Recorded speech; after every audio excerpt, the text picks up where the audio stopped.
The air reeked of scorched ozone and metallic dust as Kael Thorne emerged from the shattered fuselage of the transport.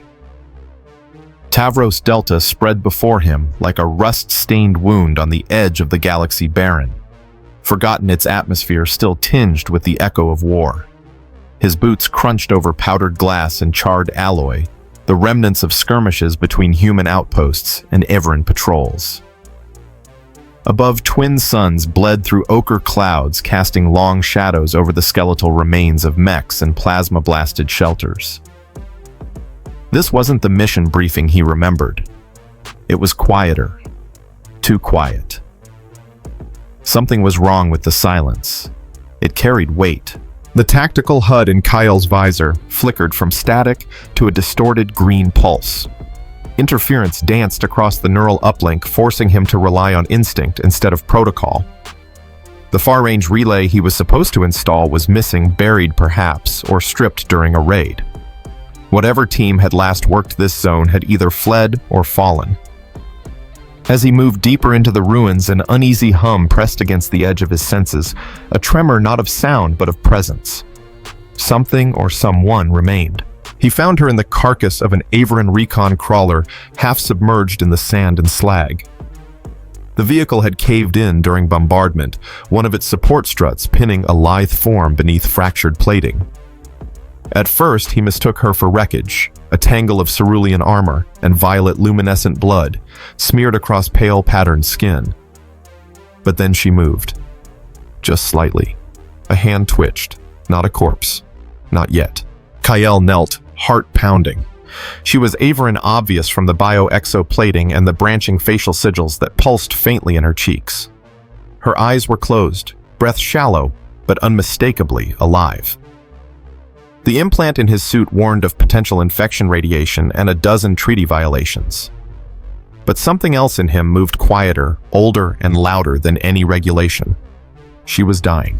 She was beautiful. She was not supposed to be here. And yet so was he. He examined the beam pinning her leg. Crushed tibial frame, maybe spinal injury, but survivable. Her vitals blinked irregularly in his HUD auto-synced through passive nanolink proximity, an emergency feature never meant for this. His breath steamed in his helmet. The logical step was to mark the location, return to base call for evac, but that felt as hollow as the air around him. He could leave her, or he could carry her. Kael disengaged the locking clamps on the panel and braced his shoulder against the steel. A mechanical groan echoed as the beam shifted, groaning like a dying beast. With one final shove, the weight lifted just enough. He reached beneath her arms, sliding around smooth, unfamiliar anatomy flesh, warm and shivering beneath the cold armor. Her breath hitched at the contact. Her skin radiated an electromagnetic pulse, subtle and strange like the vibration of a tuning fork humming directly into his marrow. He pulled her free, cradling her in his arms. Sand clung to the edges of her form, tiny electric arcs dancing across the neural ridges at her spine. She made no sound, but her fingers curled slightly into his shoulder, not in resistance, but in surrender. Whether conscious or not, she held on. He carried her across the fractured terrain, every step a negotiation between gravity strain and balance. The sky pulsed red as a solar flare shimmered along the upper stratosphere, bathing them in ultraviolet fire. His suit groaned. Hers flared briefly, auto-stabilizers flickering with dying energy. They passed the corpses of old drones, half-buried pylons, and the shattered ribs of a once mobile comms tower. No signs of life, no sounds of rescue, just breath and pulse and sand. A collapsed dome appeared on the horizon, part of an old atmospheric calibration outpost. The roof had caved in, but the foundation remained, offering shade and potential shelter. Kael pushed the door control and was rewarded with a hiss of releasing pressure. Inside, the air was stale but breathable, the walls still powered by flickering backup cells. He laid her gently on a makeshift bedding of thermofilm insulation. She stirred now, eyes opening slightly brilliant silver irises surrounded by deep violet sclera. She focused on him, confusion morphing into fear, then anger. Her fingers twitched toward a missing weapon. Her body arched, but only faintly. Weak, defensive. Kael raised his hands slowly. He did not speak. There was no need.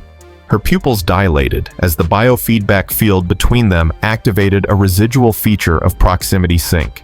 Averin combat suits had compatibility functions with human tech now, one of many compromises after the armistice. That link pulsed briefly between them, and she saw something. Not command, not threat, not cruelty. He offered her water, a ration bar. She looked away, but her eyes returned. Eventually she drank. The air in the dome hummed with latent tension. She would not speak, and he would not ask. Her breathing slowed, her hands no longer gripped invisible weapons. He sat nearby, watching her rest. The line between enemy and ally had always been drawn in data feeds and diplomatic statements. But here in this ruin, it dissolved into breath and blood and bone. And then she shifted. Not away, but toward him. Just slightly. Enough that her shoulder touched his thigh. Her skin was cool, her armor humming softly. Kael didn't move. He didn't need to. A war had ended. A new one was beginning, one with no battlefield but everything at stake. The wind outside howled like a wounded engine, sending rhythmic pulses through the warped walls of the collapsed outpost. Inside, heat clung to every surface, trapped by the remnants of the dome's climate buffer. Kael adjusted the thermal settings on his suit. But even at minimal output, the air around them shimmered with residual humidity. The Averin beside him, Nyari Vexen, though he didn't know her name yet, had curled into a more stable position, her breathing less shallow now. She seemed to anchor herself to the floor, drawing energy from rest, from proximity, from silence.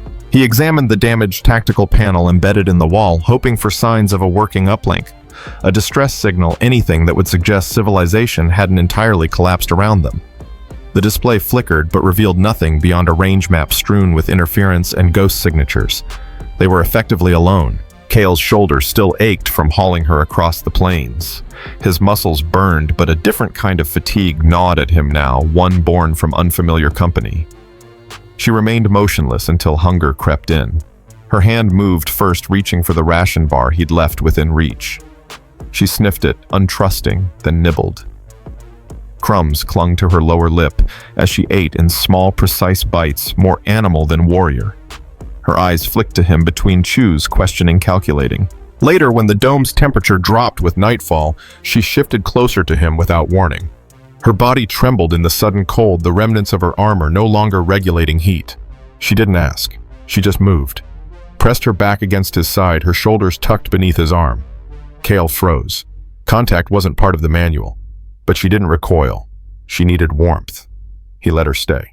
At some point, her head tilted, resting briefly against his shoulder. Her skin emitted faint bioluminescent pulses in patterns he couldn't decode, either pain or peace or both. The rhythmic signals matched her breath, and eventually his own. Their bodies synced in the way soldiers sometimes did in the field, without planning, without words. Just survival. Morning brought sandfall from the upper dome layer, the vibrations shaking loose debris. Kael woke first, easing away without startling her. He scavenged the lower compartments, locating a low-grade exo-lifter frame that could help with support. When he returned, she was awake and sitting up, alert but not alarmed. Her eyes scanned him again, less guarded this time. She reached for the exo frame before he offered it, strapping it over her weakened leg without flinching. They moved out at midday. The suns hung lower today, half shrouded by dense cloud clusters. As they trekked across ravine-spined terrain, Kael pointed to distant wrecks and muttered observations, half to himself, half for her. She said nothing, but her eyes tracked where he pointed. Sometimes she paused longer than necessary when he joked about the ugliness of human equipment. A few times the barest flicker of amusement danced across her face. Not quite a smile, a ghost of one. In the mid-afternoon heat, they encountered remnants of wild biomechs, once domesticated surveillance creatures now feral after months without programming. One skittered into their path, its chitinous limbs twitching with corrupted logic. Kael raised his weapon. Nyari shoved his arm down and stepped forward, uttering a vibration through her throat, low, resonant, and untranslatable. The mech froze, clicked, then scurried away. She turned back without explanation. He blinked, lowered his weapon, and followed. As twilight approached, their second shelter came into view, a downed cargo hauler tipped against a cliffside. They climbed into its hold through a fractured engine hatch, coughing through clouds of rust and coolant. Inside, dry crates and faded power cells dotted the interior. Kael pulled a thermal tarp across the exposed section and set up emergency lights. Nyari sat cross-legged near the rear wall, sorting through her gear. She paused over a piece of her armor, running a finger along its edge. A crack split its surface, proof of battle. She didn't repair it. She tucked it away. That night, the cold returned fiercer than before. Kael rolled out both his and a spare thermal sheet, gesturing vaguely in her direction. Instead of settling on one, she crept beside him, slid under his, and settled against him again, this time without hesitation. Her back curved into his chest. Her body trembled less. His arm rested awkwardly across her midsection, more for practical placement than intent, but she didn't object. Instead, she shifted, adjusting herself until their bodies fit better. The next morning, she traced the outer ridges of his suit with idle fingers, examining its connectors, its weaknesses. Kael sat still, letting her study. When she reached his utility gauntlet, she tapped a control unintentionally, and a compartment hissed open. Inside, dried fruit, half a stim patch, and a hollow chip. She picked up the chip and turned it in her fingers. A photo projection blinked to life, a blurred image of Kael beside another soldier, both laughing in some distant field. The woman in the image had copper skin and a synthetic braid down her back. Nyari's face remained unreadable. She looked at Kael, then at the chip, then returned it. Not a question, not a judgment, just acknowledgement. Some kind of recognition passed between them in that moment, not of species or sides, but of memory. Loss had its own language. Later that day, Nyari's steps grew slower. Her wounds, though partially healed, were deeper than he first assumed. She stumbled twice. The second time, she nearly collapsed. Kael caught her mid-fall, lifting her again with no protest from her. She weighed less than expected. Her breath caught at his touch, not in protest, but in vulnerability. Her eyes did not close, but they softened, and her hand loosely settled over his heart, not out of need, but trust. Together, they descended toward a flickering signal on Kael's HUD, one last dome that still broadcast a residual power signature. It was faint, it was probably broken, but it was shelter, and it was close. The third dome rose out of the sand like a sunken relic from another age, half buried, its outer shell fractured but still pulsing with a dull internal light. Kael approached slowly, stepping over remnants of overgrowth and scorched debris. Nyari leaned on him now, her injured leg nearly useless, though her arms remained strong. Her fingers gripped his side, not with desperation, but as an anchor against collapse. Together, they crossed the threshold. Inside, the dome hummed with ancient resonance. The air was cooler, touched by something older than either of them. Glyphs spiraled across the inner walls in shifting bioluminescent patterns, pulsating in time with some deeper rhythm. Everan architecture, organic circuitry. The core had survived the war. Nyari's eyes locked on a mural etched into the inner chamber. Her breath hitched, not in awe, but memory. This was her people's tech, an old place. Sacred, maybe. Her fingers brushed the edge of the console as if waking it from sleep, and the chamber responded. Panels unfolded from the walls, revealing a soft basin of translucent material pulsing with pale green light. Vines made of living fiber slithered across its surface, forming what looked like a cradle, part healing pod, part sentient cocoon.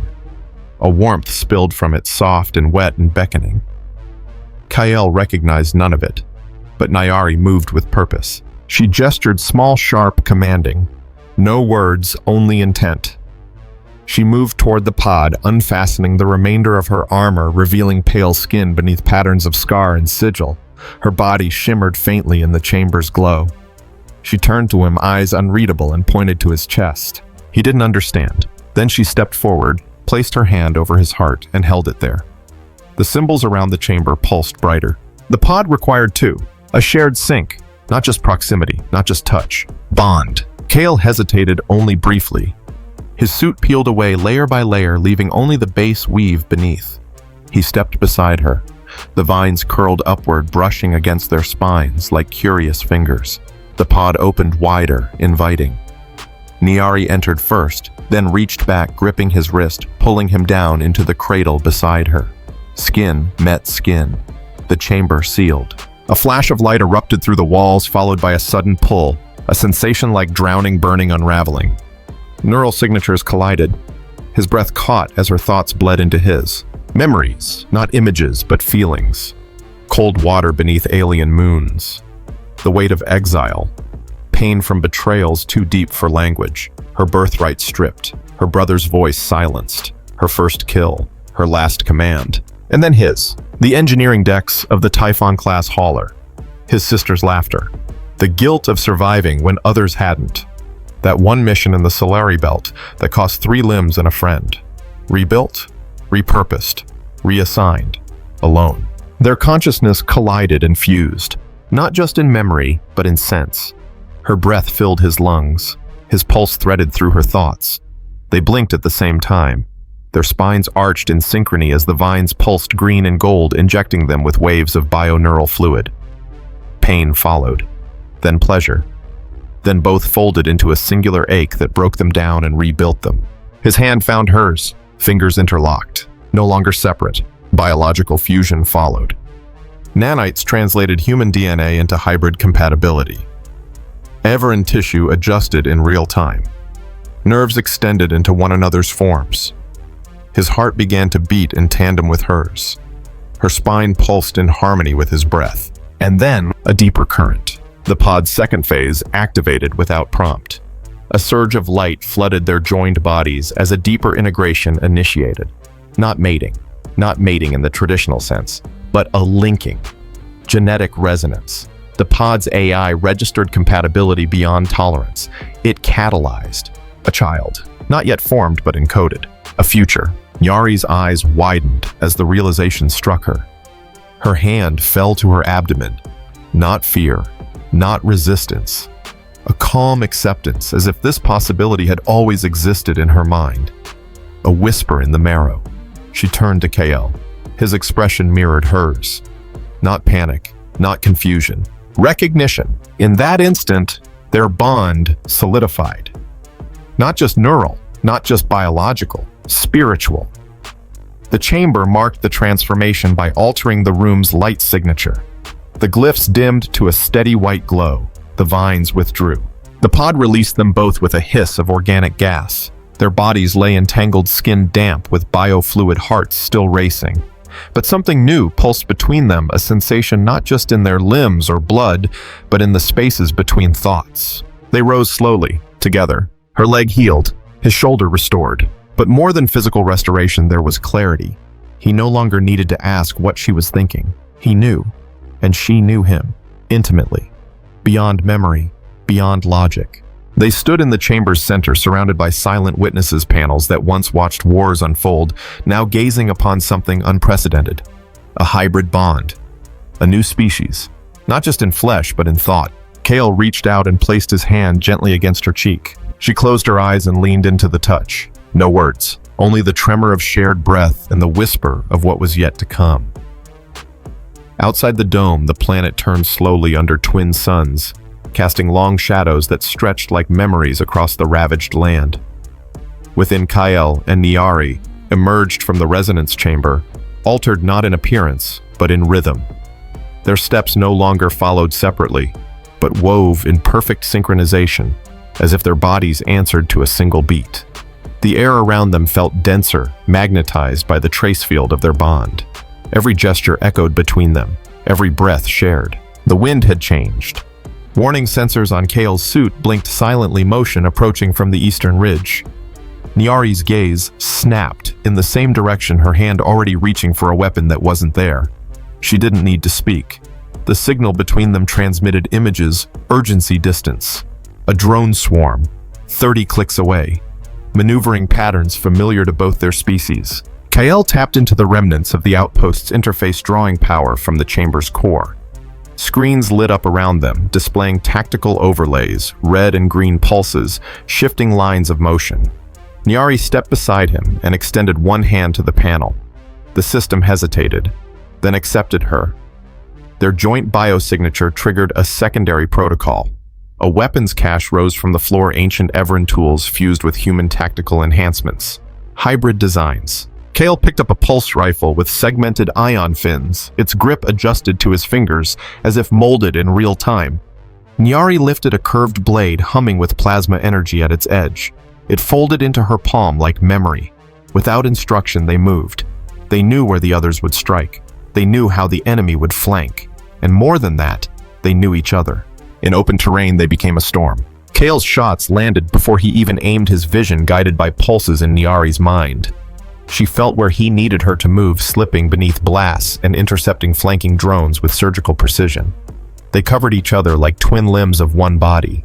His reflexes were enhanced, yes, but more than that, his instinct was no longer singular. They dropped into a dry ravine where the swarm thickened, mechanical shrieks echoing across the ridges. Nyari launched upward, her blade arcing in a flash of violet light. Kael dove beneath her, landing a 3-round burst into a drone's central coil before it even turned. Above them, targeting lasers lanced through smoke, but each time one marked their path, the other moved them aside. 2 minds, 1 awareness. Time slowed. Combat became choreography. The swarm adapted. It split and reformed, deploying plasma anchors and kinetic destabilizers. The earth around them trembled. Kael felt a crack open beneath his foot just before it happened. Nyari's signal flared in his chest, and he jumped sideways an instant before the ground collapsed. From below, spiked drones surged upward. Nyari landed beside him, twirling her blade in a wide arc that shattered their lead formations. Kael spun and fired over her shoulder. Without looking, without missing.